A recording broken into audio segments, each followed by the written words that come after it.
എല്ലാവർക്കും നമസ്കാരം. സർക്കാർ കണക്ക് സൂക്ഷിച്ചിട്ടില്ല എന്ന് പറയുന്നതും വിവരാവകാശങ്ങൾ പ്രകാരം മറുപടി ലഭിച്ചതുമായ കുറേയധികം കാര്യങ്ങൾ നമ്മുടെ നിന്നുപോയ വ്യവസായങ്ങളുമായിട്ടുള്ളത് പറയാം. കേരളത്തിൽ നിന്നുപോയ വൻകിട വ്യവസായങ്ങൾ 450-ൽ പരം. മൂന്നാലെണ്ണം ഉദാഹരണം പറയാം. ഗ്വാളിയർ റയോൺസ്, അതിനെ ഗ്രാസിം റയോൺസ് എന്നും മാവൂർ റയോൺസ് എന്നും ഒക്കെ പറയും. നൂലുണ്ടാക്കുന്ന ഫാക്ടറിയായിരുന്നു. 1999-ൽ മലിനീകരണത്തിൻ്റെ പേരും പറഞ്ഞ് പൂട്ടി. 8,000 പേര് വെച്ച് 3 ഷിഫ്റ്റ് 24,000 പേര് ഒരു ദിവസം ജോലി ചെയ്തുകൊണ്ടിരുന്ന. പറഞ്ഞ കാരണം മലിനീകരണം മൂലം മാവൂരിൽ ക്യാൻസർ പെരുകുന്നു. ഏതൊക്കെയാലും വിഷയം മൂത്തു. ഗ്വാളിയർ റയോൺസ് പൂട്ടി. ഇപ്പോൾ മാവൂരിൽ ക്യാൻസർ ഇല്ലെന്ന് മാത്രമല്ല, കോഴിക്കോട് ജില്ലയിൽ പോലും ക്യാൻസർ ഇല്ല. തന്നെയുമല്ല, കോഴിക്കോട് ജില്ല ക്യാൻസർ മുക്ത ജില്ലയായിട്ട് മാറി. ഇവിടെ മിഷനാശുപത്രി നടത്തുന്ന ആളുകളോട് പറയട്ടെ, കോഴിക്കോട് ജില്ലയിൽ പോയി ക്യാൻസർ സംബന്ധമായ ഒരു ആശുപത്രി തുടങ്ങിയാൽ അവിടെ ഒറ്റ ആളുകൾക്കും കോഴിക്കോട് ജില്ലയിൽ ഈ ക്യാൻസർ ഇല്ല. ഇതിൻ്റെ പേരും പറഞ്ഞാൽ മാവൂർ റയോൺസ് പൂട്ടിയത്. എന്നാൽ യഥാർത്ഥ കാരണം എന്നാണെന്നറിയോ? തൊഴിലാളി തർക്കം. പൂട്ടി. അടുത്തത്, ഈ പെപ്സി കോള ഉണ്ടാക്കിക്കൊണ്ടിരുന്ന കമ്പനി വരുൺ ബിവറേജസ് എന്നായിരുന്നു അതിൻ്റെ പേര്. മൂന്തലാമട, കഞ്ഞിക്കോട്. ജലചൂഷണം എന്നും പറഞ്ഞ് 2020 പൂട്ടി. എന്നാൽ യഥാർത്ഥ കാരണം അതൊന്നുമല്ല, പാർട്ടിക്കാർക്ക് ചോദിച്ച കാശ് കൊടുത്തില്ലെന്നുള്ളതാണ്. ഇനി പൂട്ടിയ സ്ഥാപനങ്ങൾ അങ്ങോട്ട് ലിസ്റ്റ് പറഞ്ഞാൽ ബ്രിട്ടാനിയ, മാരിക്കോ പൂട്ടി. കൊല്ലത്ത് മാത്രം 200-ലധികം അണ്ടി ഫാക്ടറികൾ പൂട്ടി തൊഴിൽ സമരം മൂലം. എന്നിട്ടിപ്പോൾ തൊഴിലാളി അണ്ടിയും ചുട്ടു നിന്ന് നടക്കുക. ആലപ്പുഴയിൽ 450-ൽ പരം കയർ ഫാക്ടറികൾ പൂട്ടി.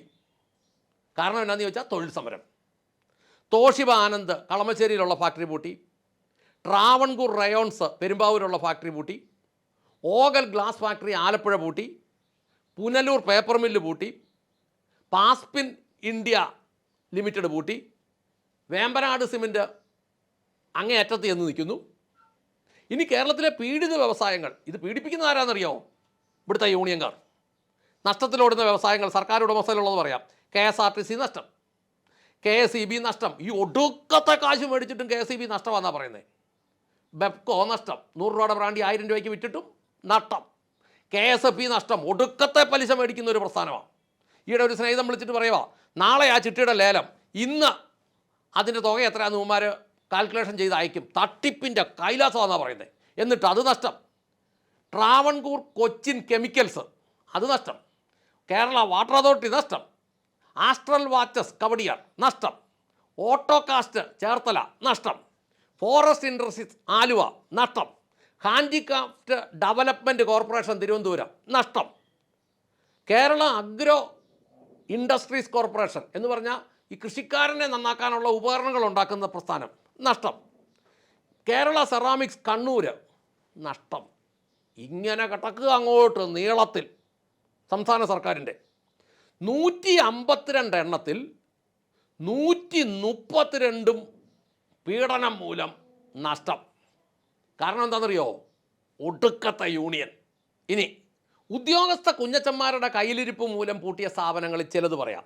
ഹാൻഡിക്രാഫ്റ്റ് കോർപ്പറേഷൻ കാളക്കൊമ്പ്, ഈറ്റ, പനയോല, കക്ക, തടി, ചിരട്ട, പിന്നെ ചകിരി, കളിമണ്ണ്, തുണി, കയർ, ലോഹം, കല്ല് മുതലായവ കൊണ്ടുണ്ടായിരുന്ന ചെറുകിട വ്യവസായങ്ങൾ 10,586 സ്ഥാപനങ്ങൾ കേരളത്തിൽ പൂട്ടിപ്പോയി. ഇനി MSME, നമ്മുടെ കേന്ദ്ര ധനകാര്യമന്ത്രി എപ്പോഴും പറയുന്ന കാര്യമാണ്, ചെറുകിട വ്യവസായങ്ങൾ ഓരോ വർഷവും 15% വെച്ച് ഇല്ലെന്നാകുക കേരളത്തിൽ. വിരോധാഭാസം, കേരളത്തിലെ ഈ ഗുളികകളും മരുന്നുകളും ഉണ്ടാക്കുന്ന കമ്പനികൾ വരെ യൂണിയൻ പ്രശ്നം മൂലം നിന്നു പോകുമ്പം ഗുജറാത്തിലും മഹാരാഷ്ട്രയിലും ബീഹാറിലുമൊക്കെ കക്കൂസ് മാലിന്യങ്ങൾക്കിടയ്ക്കുണ്ടാക്കുന്ന മരുന്ന് മലയാളി ആവശ്യം പോലെ മേടിച്ച് തിന്നുന്നുമുണ്ട്. ഇനി പൂട്ടിയ പ്രധാന കമ്പനികളിൽ തോഷിബ ആനന്ദ്, പേര് തന്നെ പറയണം, വയലാർ രവിയുടെ സൂക്കട തോഷിബ ആനന്ദ് പൂട്ടിപ്പോയത്. പിന്നീട് Elamaram Kareem, A. Chandrasekhar, TJ Anjalose, MM Lawrence, ഇവരെല്ലാം ഈ നിന്നുപോയ പ്രസ്ഥാനങ്ങൾ പൂട്ടിയെടുക്കാൻ ആത്മാർത്ഥമായി പണിയെടുത്ത ആളുകളാണ്. കേരളത്തിൻ്റെ ഇന്നത്തെ ഈ വികസനത്തിൽ ഈ 4-5 പേരുകൾ അത് തങ്ക ലിപികളിൽ എഴുതി വെക്കേണ്ടതാണ്. ആരൊക്കെയാ? Vayalar Ravi, Elamaram Kareem, A Chandrasekhar, T J Anchalos, M M Lawrence. ഇവരൊക്കെ ഈ നാട് മുടിപ്പിക്കാൻ എടുത്ത ഉത്സാഹം വളരെ വേദനയോടെ എല്ലാ കാലത്തും ഓർക്കേണ്ടതാണ്. കഴിഞ്ഞ 10 വർഷം കൊണ്ട് ചെറുതും വലുതുമായ 42,000 സ്ഥാപനങ്ങൾ പൂട്ടിപ്പോയി, അല്ലെ നിന്നുപോയി.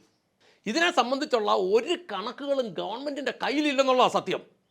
അതെങ്ങനെയാണ്? ഗവൺമെൻറ് എന്ന് പറഞ്ഞു കഴിഞ്ഞാൽ സർക്കാരിൻ്റെ ശമ്പളവും പെൻഷനും മേടിക്കുന്ന 16,33,000 പേരാ. അവർക്കിത് സൂക്ഷിക്കേണ്ട കാര്യം എന്നാ? ഇത് തകർന്നു പോയതിൻ്റെ പ്രധാന കാരണങ്ങൾ എന്താണെന്ന് അന്വേഷിച്ച് ചെല്ലുമ്പം ഏറ്റവും പ്രധാന കാരണം യൂണിയനും തൊഴിൽ സമരങ്ങളും തന്നെയാണ്.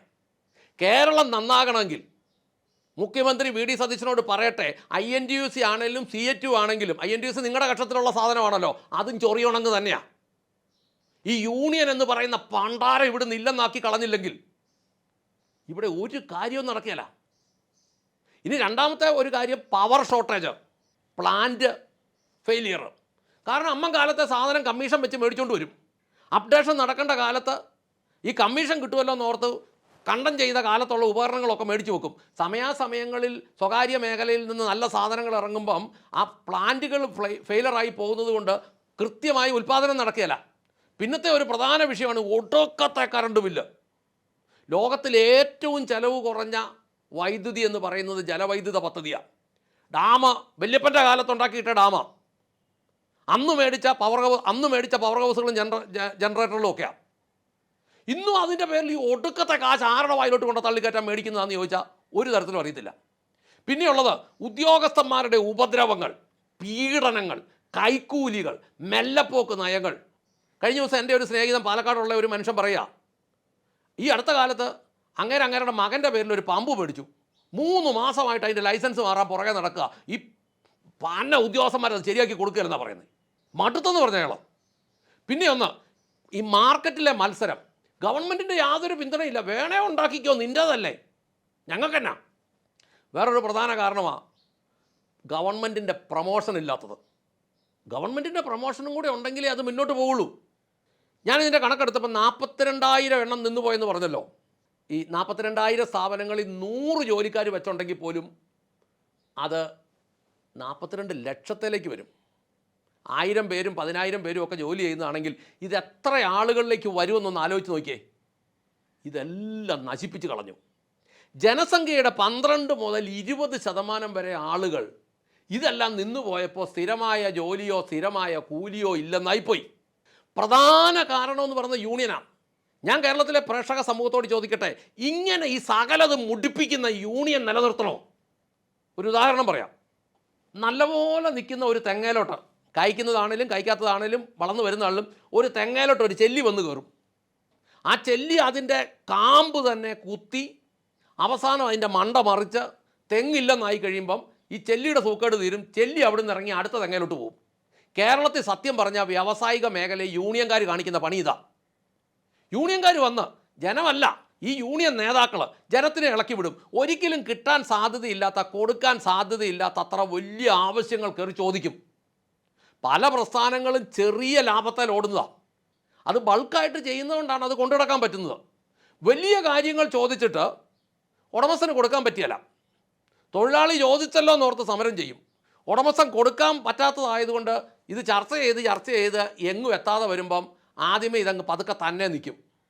ഇതിനിടയ്ക്ക് അവസാനം ഈ തൊഴിലാളിയെ വഞ്ചിച്ച് കുറച്ച് കാശ് കൂടുതൽ കിട്ടുമോ എന്നോർത്തുകൊണ്ടാണ് ഈ യൂണിയൻ നേതാക്കന്മാർ ഈ കളി ചെയ്യുന്നത്. പക്ഷേ യൂണിയൻ നേതാക്കന്മാർക്കും കൊടുത്തിത് കൊണ്ടുപോകാൻ മേലാത്തത് കൊണ്ട് അവസാനം ഇത് നിന്നുപോകും. അങ്ങനെ നിന്നു പോകുമ്പോൾ നഷ്ടം ആർക്കാ? ഈ കൊമ്പൻ ചൊല്ലി അടുത്ത തെങ്ങ് നശിപ്പിക്കാൻ പോകുന്നത് പോലെ യൂണിയൻകാരൻ അടുത്ത തെങ്ങ് നശിപ്പിക്കാൻ പോകും. കണ്ടില്ലേ, കേരളത്തിലെങ്ങും ഇല്ലാഞ്ഞിട്ട് ഈയിടെ എളമരം കരീം ജാർഖണ്ഡിൽ ചെന്നേക്കുന്നത് വീഗാർഡിൻ്റെ പ്രസ്ഥാനം നശിപ്പിച്ച് കളയാൻ. ഇത് തന്നെയാണ് കൊമ്പൻ ചൊല്ലി പോകുന്ന പോലെ അങ്ങ് പോവുക. പക്ഷേ ഈ തൊഴിലാളി വഴിയാതാനാവും. അതുകൊണ്ട് ഇതുപോലെ പ്രസ്ഥാനങ്ങൾ നിന്നുപോയി മുടിഞ്ഞുപോയ ഒരു നാട്ടിൽ ഇനി മുന്നോട്ടെങ്കിലും ഈ രാഷ്ട്രീയ മുടുപ്പീര് അവസാനിപ്പിച്ചിട്ട് ഈ കാര്യങ്ങളൊന്ന് ഭംഗിയായിട്ട് കൊണ്ടുപോകാൻ ഈ 16,33,000 ഗവൺമെൻറ്റിൽ നിന്ന് ആനുകൂല്യങ്ങൾ പറ്റുന്ന ആളുകളിൽപ്പെട്ട ഈ 1,00,000-ഓളം വരുന്ന രാഷ്ട്രീയക്കാർ, നിങ്ങൾ ഈ നാടിനെ മുടിപ്പിക്കാതെ ഇനിയെങ്കിലും ഈ ഒടുക്കത്തെ യൂണിയൻ കളി കളഞ്ഞിട്ട് ഈ 42,000-ൽ അധികം വ്യവസായങ്ങൾ നിന്നുപോയെങ്കിൽ പുതുതൊക്കെ ഉണ്ടായി വരുമ്പം നിങ്ങൾ ഒന്നുമല്ലെങ്കിലും അതിന് ശല്യം ചെയ്യാതെ ഒന്ന് കണ്ണടച്ചേലും സഹകരിക്കണം എന്ന് ഓർമ്മിപ്പിച്ചുകൊണ്ട് നിർത്തട്ടെ. നന്ദി, നമസ്കാരം.